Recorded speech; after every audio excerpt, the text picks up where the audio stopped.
আসসালামু আলাইকুম। হ্যালো সুপ্রিয় শিক্ষার্থীবৃন্দরা, কি অবস্থা সবার? আশা সবাই ভালো আছেন। এসএসসি 27 এবং 28 ব্যাচ শিক্ষার্থীদের জন্য একটা ইম্পর্টেন্ট ক্লাস নিয়ে আসছি, যে ক্লাসটা তোমার জন্য অনেক ইম্পর্টেন্ট। কুমিল্লা বোর্ডে বিগত 7-8 বছর ধরে এই অধ্যায় থেকে একটা সিনশিল আসছে। এই অধ্যায় থেকে তোমাদের জন্য প্রত্যেকটা আমরা টাইপ অনুসারে করাবো, ঠিক আছে? এই অধ্যায়টার ফিজিক্স করানোর জন্য, ফিজিক্স বোঝার জন্য তোমার সবচেয়ে ইম্পর্টেন্ট যেটা হচ্ছে সূত্র। সবচেয়ে ইম্পর্টেন্ট হচ্ছে সূত্র, যার জন্য আমি তোমার জন্য আজকে মানে ফার্স্ট ক্লাস তো, তার জন্য জাস্ট বেসিক কিছু সূত্র নিয়ে আসছি, প্লাস এদের একক, প্লাস এগুলার মানে কি নিয়ে আসছি।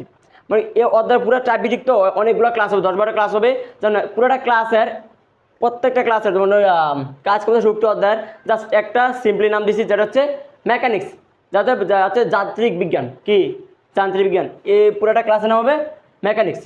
সর্বপ্রথম দেখো কি সূত্র আনছি, ডাব্লিউ সমান এফএস। ডাব্লিউ হচ্ছে কাজ, এটার একক হচ্ছে জুল।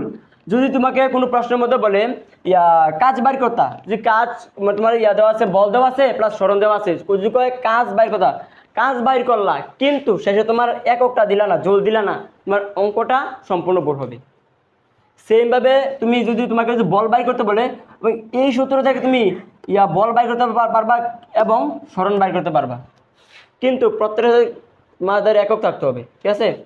তারপর দেখো আছে পি সমান ডাব্লিউ/টি। পি দিয়ে হচ্ছে ক্ষমতার একক জোল, এবং ডাব্লিউ দিয়ে উপরে আছে কাজ এবং জোল, আর টি দিয়ে হচ্ছে সময় হচ্ছে সেকেন্ড। তারপর আছে বি সমান এমজিএইচ। বি দিয়ে হচ্ছে বিভব শক্তি, এম দিয়ে হচ্ছে বর, প্লাস জি দিয়ে হচ্ছে অভিকর্ষ ত্বরণ, যার একক হচ্ছে m/2, আর এম দিয়ে এইচ দিয়ে হচ্ছে উচ্চতা, যার একক হচ্ছে মিটার। এবং আছে বি সমান হাফ কে এক্স স্কোয়ার। বিধি হচ্ছে মানে কোনো প্রশ্নের মধ্যে এই সূত্রের ক্ষেত্রে কোনো উদ্দীপক যদি থাকে স্প্রিং শব্দটা থাকলে তুমি এই সূত্র ইউজ করবা, ডিরেক্ট এই সূত্র, কোনো সূত্রের মধ্যে তাকানোর দরকার নাই। কারণ বিধি হচ্ছে স্প্রিংয়ের বিভব শক্তি, কিসের? স্প্রিংয়ের বিভব শক্তি। তারপর হচ্ছে কে হচ্ছে স্প্রিংয়ের বল ধ্রুবক, যার একক হচ্ছে নিউটন মিটার পার্স 1। তারপর হচ্ছে এক্স স্কোয়ার, এক্স দিয়ে হচ্ছে স্প্রিংয়ের সরণ, যার একক হচ্ছে মিটার। স্প্রিং থাকলে সরাসরি তুমি এই সূত্রটা ইউজ করবা। তারপর হচ্ছে গতিশক্তি সূত্র, হাফ টি সমান হাফ এম বি স্কোয়ার। টি দিয়ে হচ্ছে গতিশক্তি, যার একক হচ্ছে জোল, এম দিয়ে হচ্ছে বর, একক হচ্ছে কেজি, আর বি দিয়ে হচ্ছে ব্যাগ, যার একক হচ্ছে m/1। তারপরে আছে কর্মদক্ষতা, এটা প্রায় 2023 সালের মধ্যে কুমিল্লা বোর্ডে আসছিল। ক্ষমতা সূত্র হচ্ছে পি প্রাইম হচ্ছে লব্য কার্যকর ক্ষমতা, এর একক হচ্ছে ওয়াট, এবং পি এর হচ্ছে মোট প্রদত্ত ক্ষমতা, যার একক হচ্ছে ওয়াট, দুটোটার ওয়াট। তারপর হচ্ছে ই সমান mc²।